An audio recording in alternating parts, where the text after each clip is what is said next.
j'espère que vous allez bien. Aujourd'hui on se retrouve dans une nouvelle vidéo et on va parler tout simplement du sevrage progressif puisque ça y est, aujourd'hui on est le 14 novembre et Minas est sevrée.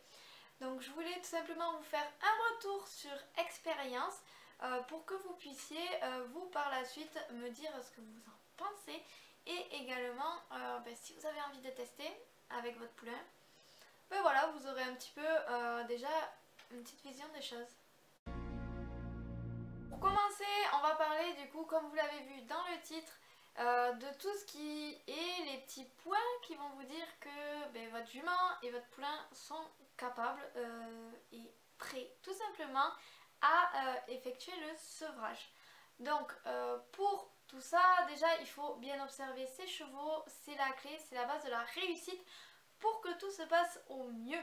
Pour ma part, le premier signe, c'est tout simplement Getaway qui l'a donné en étant énervée le matin. Donc elle avait beaucoup de signes d'agacement, voilà, les oreilles en arrière, le nez très plissé. Et du coup, je me suis dit, voilà, quelle est la source de cet énervement, cet agacement. Et finalement, ça s'avère que c'était Minas. Donc Getaway commençait à en avoir un peu marre de sa fille et elle voulait tout simplement passer à autre chose et être tranquille. Donc j'ai observé par la suite tout ce qu'elle faisait. Voilà, auprès, est-ce que Minas était souvent avec sa mère? Est-ce qu'elles étaient tout le temps séparées? Est-ce qu'elles venaient ensemble? Après j'ai eu également tout ce qui était la tétée. Voilà, à quelle fréquence elle allait téter, combien de temps, voilà, à quelle heure, bref. Tout ça, c'est de l'observation que j'ai faite sur plusieurs jours, voilà, plusieurs semaines ça a pris. J'ai vraiment essayé de balayer la journée en fait, vraiment pour voir le plus possible quand c'est que ça, il y avait cette envie de téter. Est-ce que Getaway l'a laissé téter tout le temps ou est-ce que des fois elle lui disait non, clairement j'ai pas envie. Voilà, des choses comme ça. Et ça m'a permis de voir qu'un jour, Getaway était vraiment à l'opposé d'un pré et Minas en fait elle s'est couchée. Et du coup je me suis dit si elle se couche, qu'elle n'a pas besoin qu'il y ait sa mère à côté puisque jusqu'à présent ça n'était jamais arrivé, c'est qu'elle est prête entre guillemets à vivre en autonomie. Parce que vous savez que les chevaux ils vivent en groupe et que c'est pas tout le monde qui se couche en même temps, c'est quelques individus qui vont se coucher pendant qu'il y en a qui surveillent. Donc si elle n'avait pas besoin de sa mère pour la surveiller, qu'il y avait les autres autour, c'est que elle se sent bien, en confiance, à l'aise et donc qu'elle grandit tout simplement. Donc suite à ça, j'ai tout simplement commencé le sevrage, donc tout ce qui est le protocole, je vous laisse aller voir juste ici, là je vous glisse en haut dans le petit i la vidéo sur le sevrage, sur le début, voilà, avec Minas, puisque je vous ai dit vraiment en détail comment j'allais procéder et j'ai fait exactement comme ça, puisque ça s'est passé comme je l'imaginais tout simplement. Et du coup, voilà, dans les grosses lignes, en fait, j'ai séparé petit à petit Getaway et Minas en faisant de plus en plus long jusqu'à arriver à une journée entière où elles sont chacune dans leur pré et la nuit ensemble au box. Voilà, ça j'ai duré un week-end et à partir du 7 novembre, Minas a tout simplement effectué ses nuits seule. Donc la journée, elle voyait Getaway à travers le fil. Et la nuit du coup elle est dans le box, donc elle n'a pas de visuel sur elle, elle l'entend bien sûr puisqu'elles peuvent s'appeler. Mais voilà, elle ne peut plus la sentir, elle ne peut plus voir ce qu'elle fait. Et du coup c'est ça qui vraiment on va dire est l'étape sevrage dans le sens où en fait elle ne pourra plus aller téter sa mère. Et voilà, donc ça a été le 7 novembre, sachant qu'on avait commencé le 30 octobre les séparations. Voilà. Donc moi ça a été voilà l'histoire de ouais, une dizaine de jours, voilà, 2 semaines entre guillemets, puisque le 11 novembre elle était vraiment sevrée, c'est-à-dire qu'elle n'appelait plus sa mère la nuit. Quand je la sortais, elle restait pas un petit moment à essayer d'aller téter sa mère, vraiment elle la regarde et puis des fois elles se retrouvent à côté de la clôture à pâturer ensemble, toujours chacune de son côté bien sûr. Mais voilà, c'était quand même... Enfin, elle cherche plus à aller à la mamelle quoi. Et quand je la rentre le soir, comme je vous dis, elle est tranquille, elle dort tranquillement dans son box, elle mange, il n'y a plus aucun stress. Voilà, elle a tout compris et du coup elle est vraiment sevrée aujourd'hui. Avant de vous parler des avantages et inconvénients de la méthode, j'aimerais aussi vous dire ce que j'ai mis en place, voilà, si jamais ça peut vous aider. Pour tout ce qui était le procédé avant le sevrage et pendant le sevrage. Donc déjà tout ce qui a été mis en place avant, c'est que je fasse vraiment quelque chose de régulier, une routine un peu régulière. Donc moi je suis quelqu'un qui aime bien les routines, mais voilà, j'y vais pas forcément à la même heure, c'est-à-dire que ça, voilà, il y a un intervalle de 1 heure des fois où il y a, voilà, j'y suis pas. Je suis pas vraiment très régulière, mais là sur le coup j'essaie d'être très régulière pour que ça devienne une habitude un petit peu avant de faire le sevrage. Et derrière, pareil, j'ai gardé en fait cette régularité pour qu'elle puisse se reposer sur quelque chose, que ce soit toujours la même chose, toujours normal pour elle, et que du coup tout ce qui est normal en fait c'est chez les chevaux, puisque vous le savez, les chevaux ce sont des animaux de routine, mais ça les réconforte, ça les apaise, et ça leur fait que en fait tout ce qui est normal ne fait pas peur, tout ce qui est connu. C'est le classique du quotidien tout simplement, et donc du coup ils peuvent se reposer sur ça dès qu'il y a des petits éléments comme ça qui sont compliqués. Voilà, donc il y a eu ça. Après j'ai commencé, dès que j'ai séparé, de sortir Minas avec Voyou, qui est la nounou. Voilà, il a toujours été la nounou de mes poulains. Et du coup je le sortais ensemble, donc déjà ça éduque Minas à marcher en main avec un autre. Bon, elle était déjà éduquée avec sa mère, mais voilà, c'est pas sa mère, donc c'est un autre poney, les codes sont pas forcément pareils. Voilà, donc j'ai mis ça en place et c'était toujours les deux premiers à sortir, et ça a toujours été comme ça. Toujours les deux premiers, aujourd'hui c'est encore pareil, c'est toujours les deux premiers à sortir, comme ça elle sait que quand j'arrive le matin, je donne à manger, je vais nourrir auprès, et ensuite elle sort de son box, et donc elle sait quand c'est que ça va arriver, quand c'est qu'on va sortir, et ça évite d'avoir tout ce qui est impatience. Et aussi les habitudes que j'avais au quotidien. C'est pas parce que j'ai la Sèvre que je vais aller la voir, la chouchouter auprès. En fait, je agis vraiment comme d'habitude, c'est-à-dire que je vais dans le pré parce que je vais chercher un cheval. Voilà, je vais dans le pré parce que je dois réparer une clôture par exemple. Mais pas forcément pour aller la voir, lui dire alors comment ça se passe, est-ce que ça va, voilà. Parce que mine de rien, quand on agit comme ça, comme c'est pas pareil, que c'est pas normal, en fait ça les inquiète, ça peut les inquiéter sur des chevaux qui sont un peu sensibles. Donc vraiment j'ai changé rien dans mes habitudes, c'est-à-dire que quand les cavaliers venaient chercher les chevaux, pof, on y allait. Voilà, c'était vraiment la routine, le quotidien qu'elle a connu depuis qu'elle est née. On en vient du coup aux inconvénients. Alors c'est pas forcément les inconvénients que moi je trouve inconvénients, vous voyez, ce que je veux dire, c'est vraiment, j'ai essayé de voir un petit peu là sur plusieurs jours qu'est-ce que je pourrais vous dire. Voilà, parce que tout le monde n'est pas moi, tout le monde n'a pas mes chevaux. Et donc bien sûr, toute méthode a des avantages et des inconvénients, donc il faut, voilà, il faut vous dire tout. Donc du coup moi les inconvénients que je peux voir, c'est déjà la première chose que il faut avoir un poulain manipulé et bien dressé. Voilà, parce que mine de rien vous le laissez à proximité de sa mère, donc quand vous le sortez, que vous avez des manipulations, puisque vous changez rien pour le poulain pour que ce soit habituel pour lui et lui faire moins de changements possible, voilà, que ça ne soit pas un traumatisme pour lui. Si il n'est pas bien dressé, que vous avez besoin de le sortir du box, par exemple comme moi je fais, ou le faire changer de pré, des choses comme ça, derrière en fait ça peut apporter des choses pas terribles pour lui, dans le sens où s'il n'a pas forcément l'habitude de prendre le licol, vous allez vous énerver à mettre le licol. S'il n'a pas l'habitude de marcher en main, il peut d'un coup partir au galop pour rejoindre sa mère parce qu'il a vu au loin. Il y a plein de choses comme ça, et en fait ça peut rajouter des petites choses en plus qui vont faire que l'expérience devient désagréable alors que finalement elle se passait bien. Ensuite, autre inconvénient, c'est que du coup le poulain il comprend ce qui lui arrive, donc la première fois ça va. les autres fois c'est plus compliqué, voilà. Donc du coup il faut avoir des idées dans votre tête de qu'est-ce que je peux faire s'il se passe ça. Donc par exemple moi Minas, la deuxième nuit seule, elle a voulu escalader la porte du box, donc Pouliche l'avait déjà fait, je lui avais un peu haussé le ton et je l'avais renvoyé un peu dedans et je lui avais dit ça c'est interdit et tout. Là avec l'émotion du sevrage en fait elle l'écoutait pas.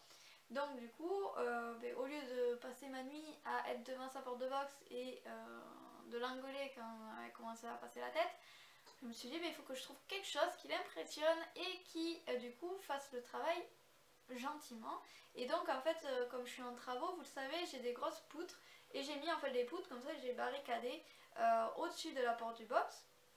Donc du coup il y avait une croix vraiment vraiment au-dessus du niveau de la porte, voilà, aller à 30 cm au-dessus du niveau de la porte.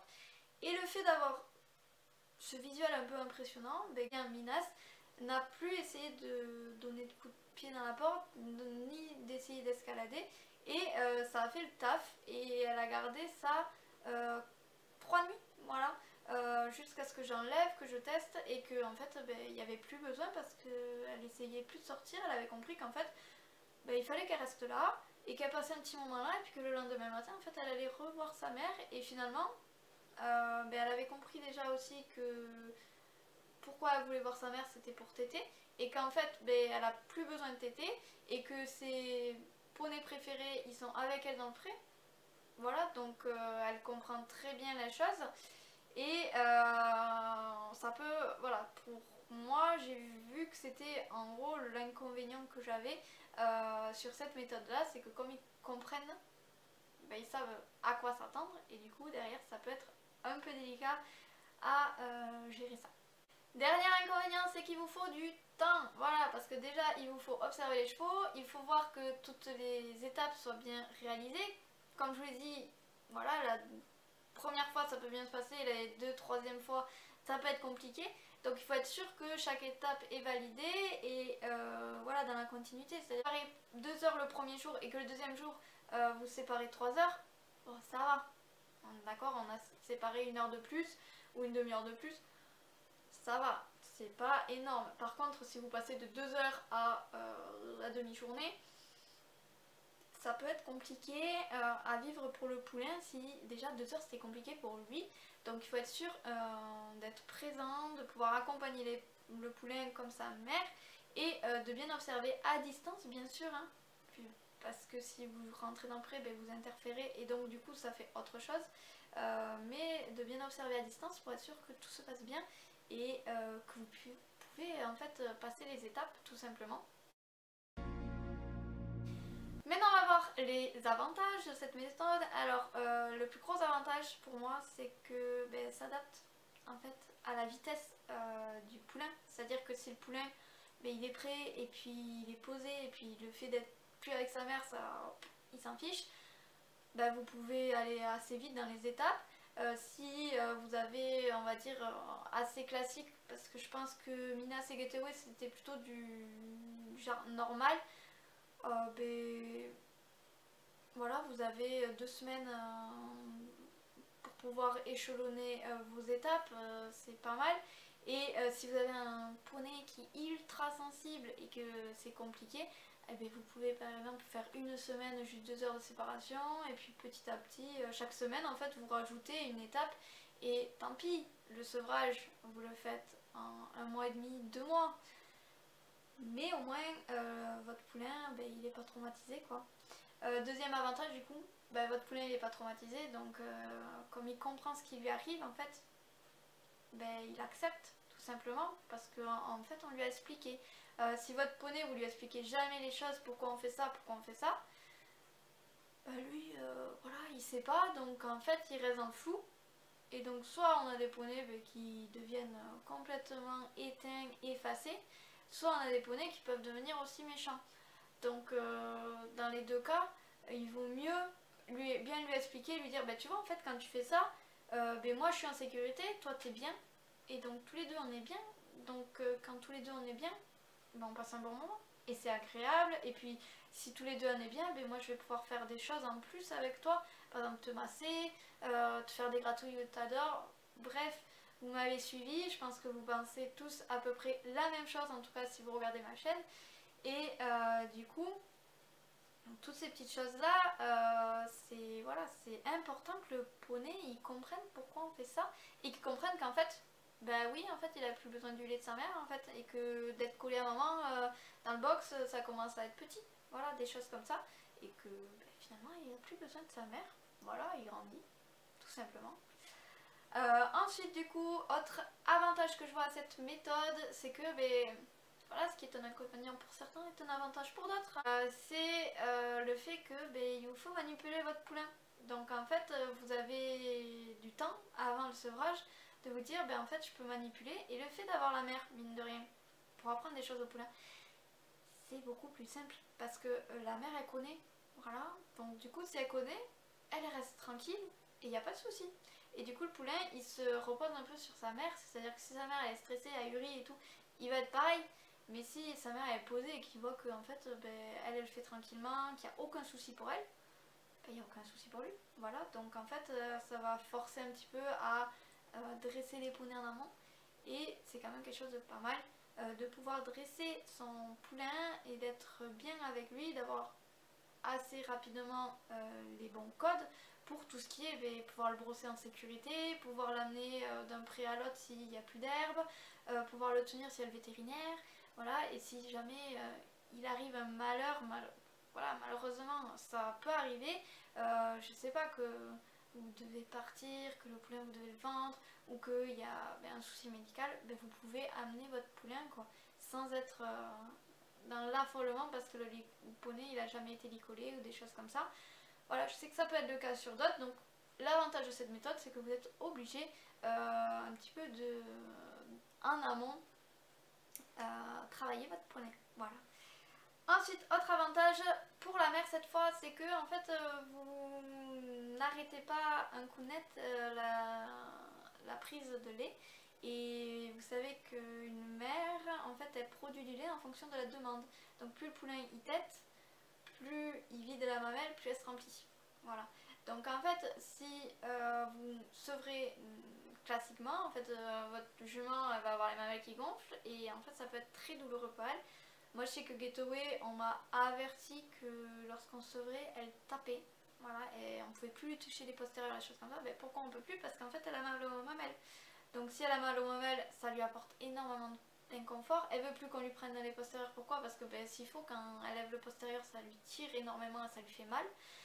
Donc voilà, ça permet en fait qu'elle elle soit soulagée aussi et de diminuer en fait progressivement sa quantité de production de lait. Et donc elle le vit mieux également.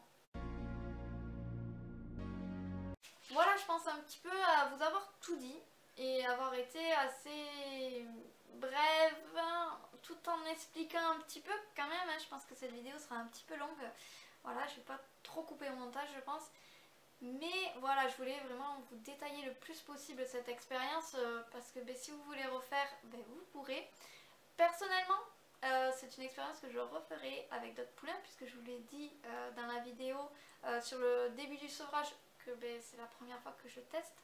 Voilà, mais j'ai beaucoup aimé. Minas, comme je vous l'ai dit, en 11 jours, ouais, allez, 12 jours, elle est sevrée et elle accepte et elle est calme. Il y a eu un jour de stress, voilà. Contre peut-être beaucoup sur d'autres que j'ai pu sevrer avant de manière classique. Voilà, ou que vous connaissez dans votre centre équestre ou ben, chez vous quand ça s'est passé. Voilà, donc c'est quelque chose que j'ai beaucoup aimé à refaire. Je refais bien mes clôtures parce que moi j'ai eu un incident dans le pré avec les poneys de club. Donc Getaway il a fallu que je la bascule sur un autre pré et là j'ai une clôture beaucoup moins efficace. Et ça va que les deux respectent énormément la clôture, mais ça peut ne pas être le cas et l'accident peut arriver très vite. Et surtout quand on fait des choses comme ça qui montent les chevaux en émotion. Donc du coup, voilà, c'est quelque chose qu'il faut faire attention au niveau de votre installation. Donc moi c'est sûr que pour le poulain 2023 qui doit naître en juin, fin juin même, Voilà, donc en fait le sevrage il sera en janvier 2024. Donc ça en fait, je sais que les clôtures en bois comme je voulais faire, je vais commencer par là en fait pour être sûre d'avoir quelque chose de bien sécurisé, de bien propre pour les prochains sevrages, pour les faire comme ça parce que j'ai beaucoup aimé et j'ai vu que mes ponnettes ont également apprécié.